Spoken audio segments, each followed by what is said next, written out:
I'm John Beaudin. Welcome to our brand new review. This is a slightly different format. I like doing big productions, but we've had some copyright claims against some of our reviews, which seems kind of strange because a review is meant to try to help sell an album.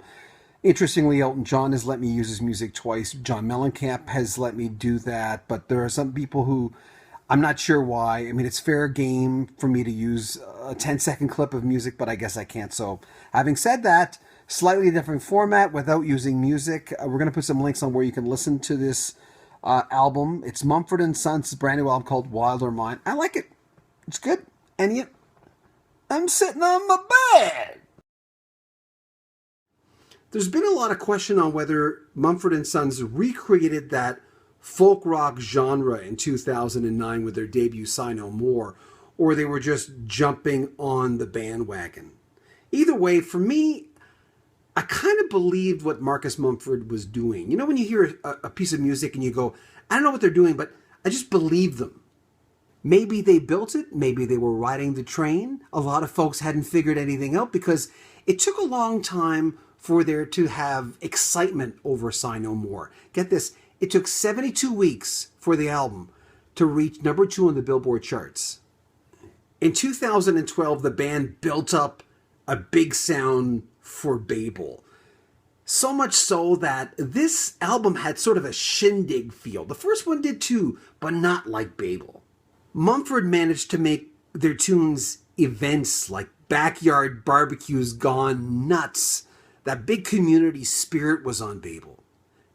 Keeping with its folk lineage, it was not necessarily overly complicated, but it was deep and sometimes a little cliche.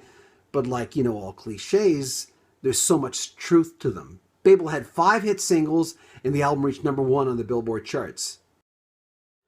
The first reaction for Wilder Mind, and you know what it is, you've heard it 1,000 times already, is, where go the banjo? There was no banjo on this one. Well, Marcus Mumford said he really wanted a change, and it seemed like a good time with their third album. They hadn't entrenched a sound necessarily. It's not like this was their 12th album and they were making a huge change. Only a third album with an EP in the beginning. So he said it was time for a little more electric. No banjo.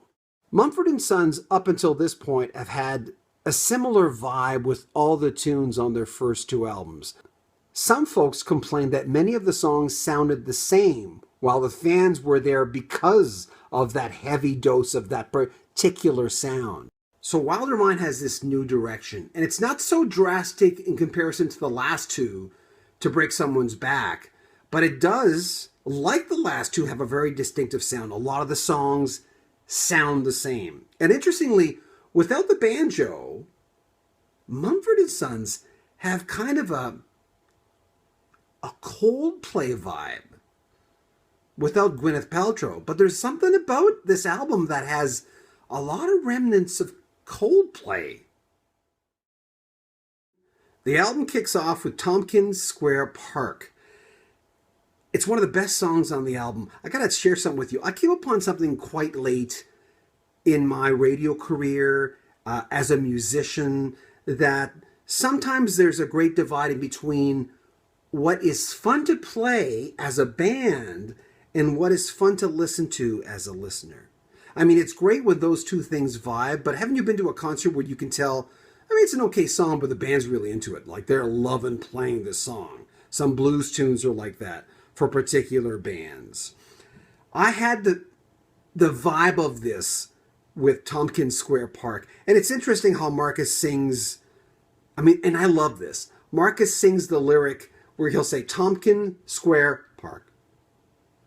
That kind of phrasing that people like Nat King Cole made so famous, and a lot of the jazzers were very good at it.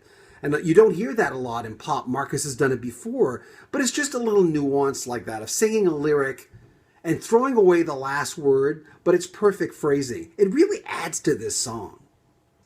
Snake Eyes has the band and the listener on the same floor. It's hypnotic, it's deep, it's moody. And if this doesn't bring you there, you might want to check in. Elton John got into this unapologetic kind of more folky, a little rock groove a little while ago, where there's space in between the words, there's room to breathe. And one thing I loved about this whole album is Mumford and Sons have also gotten into this "This Is Who We Are" vibe. The first single, Believe, is a builder a la Coldplay feel.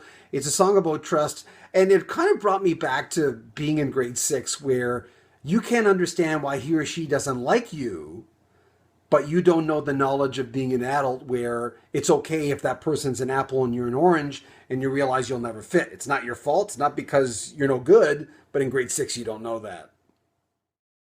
The band chose The Wolf as the second single. It's definitely a driving song. It's that stomping down piece on the album.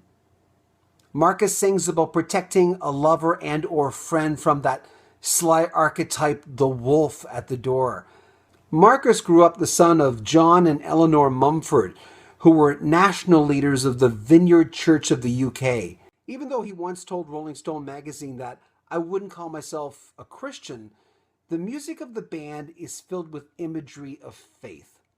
This could be one of those faithful songs, and if the wolf is at the door, maybe he's better left on the other side of that. Maybe they don't sound like hipsters anymore, but they were never one of those bearded bands anyway.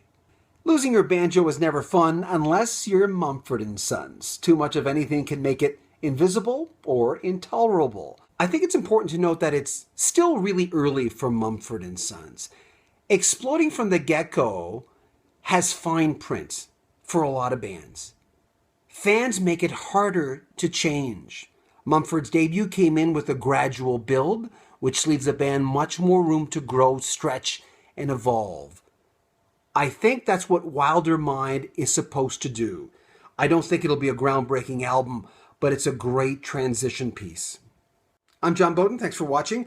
If you'd like your album reviewed, or maybe you want to be interviewed by us, contact us through YouTube. Take care.